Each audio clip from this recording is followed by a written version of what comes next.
All right, Karen Hall, welcome to Empower Network TV. Thanks for being here. Oh, happy to be here.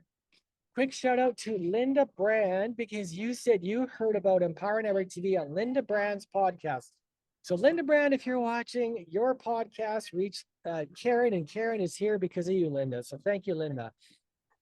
So, Karen, returning to love, and you also have the Hero Within podcast. So, first of all, what is it you do? You do a bunch of things.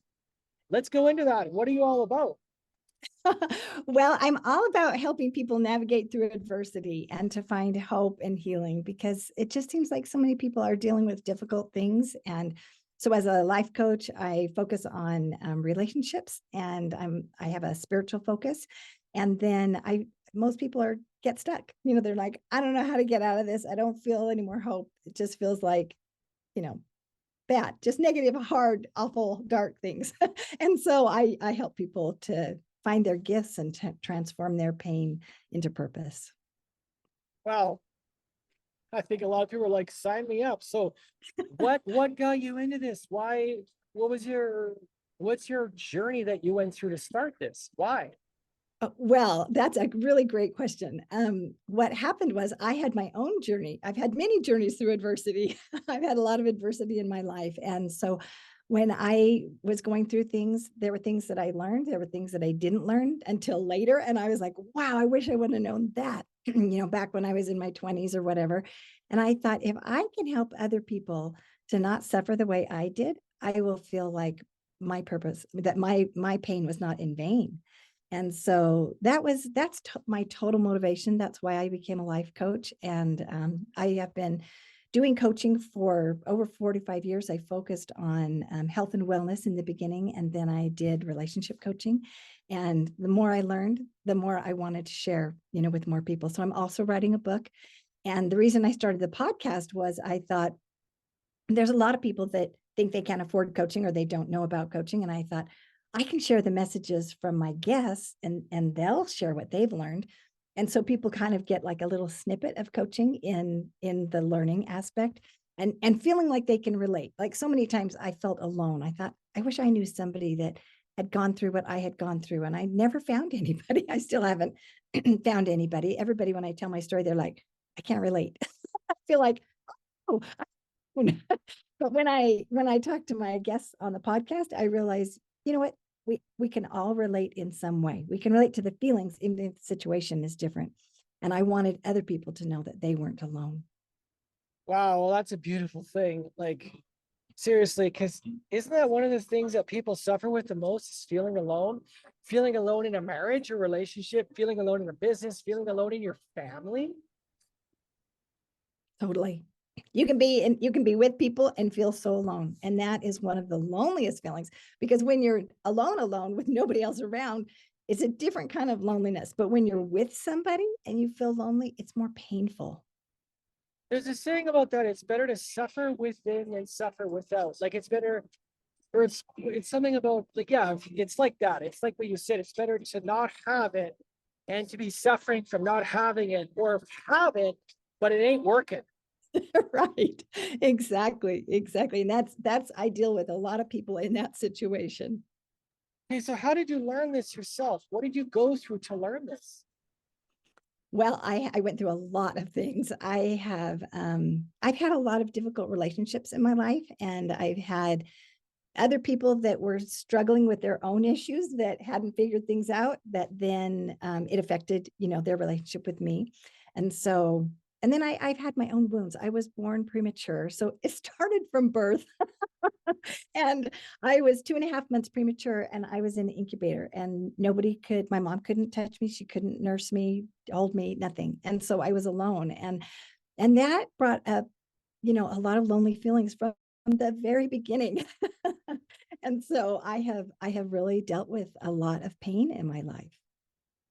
And did you say you've been coaching for 45 years, or did I mishear you? Oh, yep, you're right. That's what I said. I Wait a started minute. I started when I was 5. My gosh. Okay, so what's your anti-aging secrets? I gotta ask you. I drink a lot of water. I just kind of, I have a clean living life. And I Wow. laugh. I laugh a lot. I find humor in the smallest things. I mean, my kids always say, we thought we were so funny until we left home and nobody laughed as much at our jokes as you did. And you said you got four of them, right? You got I, four? yeah, I have 4 married kids Wow. Grandbabies? and five grandbabies. Okay. All right. So what can you teach us? Give us something that we can, that people that are watching this are like, okay, what nuggets you got for us, Karen? Because I bet you got a few. Well, one of the nuggets that has helped me is to find little mantras. Like I'm a spiritual person, so I pray and I ask, the Lord, please help me to see this situation the way that you do. And please help me to see that person the way that you do. Because sometimes I'm like, you know what? I don't really like the way that person's acting. And so when I ask that question, sometimes he gives me little thoughts that just help me. And one of the little thoughts that has been so powerful in my life is it's going to get better. And when I think that way, I look for all the ways that it's getting better. And I started recording these things before we had cell phones. I would record it on little index cards and I would carry these index cards around with me and I would look at the progress and I would say, look, remember, look at how it got better. And then I would think, okay, it got better then. I know it's going to get better again. And that helped me so much because then I had what's called positive expectancy, where I was expecting that I was going to see something improve. I like to talk about miracles a lot, and I like to see the hand of the Lord in my life. And those miracles and those blessings, it could be very small. Like sometimes the Lord just helps me remember something. I'm like, oh, I would have totally forgot that without the Lord. Thank you, Lord. And then I feel like He's mindful of me, and that helps me not feel so alone. Is to know that there is somebody that's watching over me, and I feel close to relatives that have passed on. My dad's passed on and I feel him close, and those things help me feel like I'm not alone too. So I don't know if any of your listeners can relate to that, but those are just off the top of my head. I mean, I could give you lots of things if I had some more time, but Oh, I love what you're saying because it's I think it's called the reticular activate, whatever it's called, but it's that thing when if you look for it, you'll find more of it. Whatever we measure increases, whatever we focus on, we migrate towards. I remember hearing NASCAR drivers, the the oval, they do not look at the wall. If they look at the wall, they hit the wall because we go where we focus on it. So you're reminding me to whatever I focus on, I'll get more of. That's powerful. yeah, and that's the reticular activating system. And so like if you're shopping for a red, you know, Jeep, you're going to see red Jeeps all over the place. And it happened when I was pregnant. I didn't notice pregnant women, but when I got pregnant, I saw all the babies and all the pregnant moms. I just bought a Jeep. I was gonna buy a red one. I thought about a red, but I bought an all black one. But it's funny you say Jeep. Now Okay, you're going so to I see them everywhere. Yes. Okay, so let's go nugget two because I know you got another one. So what's a nugget two? well, I gave you two there, but let me think another favorite nugget. Well, one, besides that is my most powerful one, and that is the one that comes to me a lot. But another one that is my second most powerful one is that I am a being of love, and that is so true. And then I think, and that other person is a being of love too. And so, if they're mistreating me, then I realize they just forgot that I'm a being of love. And if I am doing something wrong to somebody, if I'm behaving badly, I think I forgot that they're a being of love. And so that phrase just helps me so much to put it all in perspective. And when people are acting badly, it's because they've forgotten who they are. They forgot they were a being of love. They forgot I was a being of love.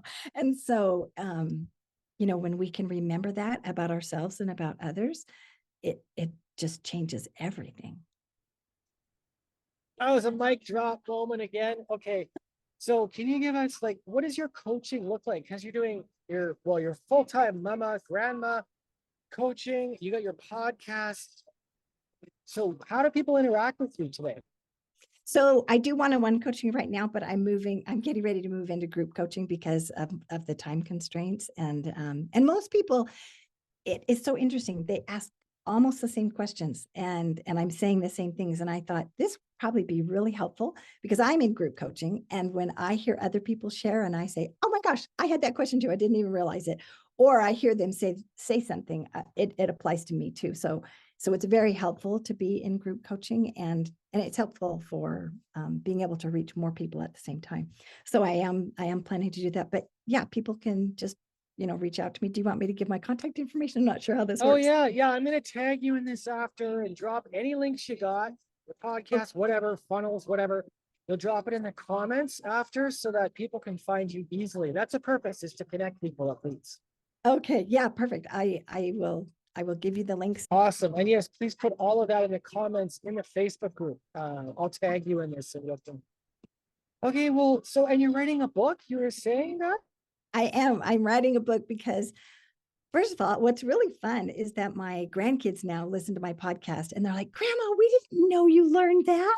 Grandma, that's so cool. And it just makes me so happy. And my kids have said to me, I've been writing my life story, but my kids have said to me, this is so different because the way that you share things and the way that you because I do solos also. I don't just have guests, I do solos. And they're like, it's just different to hear your perspective and your insights and some of the research that you've done. You pull those things in and you just say it different on the podcast. And so I thought, well, now they have the recorded version, but I also want to have it in writing. And I want my guest stories to be in writing because sometimes it's hard to find things. If you missed the podcast episode, you don't know where it is and you didn't get to hear it. But if you have it in a book, sometimes that can be even more meaningful. Some people are visual learners, some are auditory. I happen to be visual. So I like books. I like to hold them. Wonderful. I got to ask you, what's your plans for Thanksgiving, Christmas? Do you guys celebrate these things? Yeah, we do. We celebrate Thanksgiving and Christmas. I love Thanksgiving. I do not put my tree up until after Thanksgiving because I just love thinking of gratitude. Not that I can't think of gratitude with my tree, because our tree we have a tradition with decorating our tree. We do it with memories with each ornament. So it takes a long time and there's a lot of gratitude that we do when we decorate our tree. But yeah, so we're getting together with our kids, our married kids, and for both holidays. So yeah, we're really excited. That's fun. Yeah, I'm Canadian, so we did our Thanksgiving earlier this month, but you guys do it way bigger in the States. It's on the 20 something of this year. I think it's the 23rd. Yeah, we do. We do it big. I wish it was a little early in the year because, like, why can't we do Thanksgiving in July? Well, I just love that you're here. I love that you have such wonderful energy. Linda Brand said Karen has the biggest heart ever. So Oh, I just thanks for being here. Is there anything else you want to cover? We got to get you on a first date networking experience. Linda is happy to give you information on that. I can also get you on there. Really thankful Linda's brought you here. Is there anything else you want to share? I just want to share that everybody goes through hard things and everybody has a story. That's what's been so fascinating. I'll meet somebody and I will think, oh, this is a nurse. I had no idea. And then she tells me that her husband was a heroin addict and that's why she became a nurse, so that she could support the family. And I'm just like, oh my heavens. And so it's very comforting to know that we all go through hard things. And when we look at somebody and it looks like they're not, and I have known people that haven't gone through hard things, and I look at them and think, oh gosh, what a charmed life. And then I think, but wait, I have learned so many things that I wouldn't have learned if I didn't go through those things. And second, they'll probably go through it later, and I don't know that. And I really can't compare myself to those kinds of situations, but I'm grateful for the hard things that I've gone through because one of my other favorite quotes is suffering gives us x-ray vision into the suffering of others. And I have felt that. I have felt that people that suffer are some of my favorite people because I feel like they can see, in my heart and I feel like I can see things, in other people. Beautiful.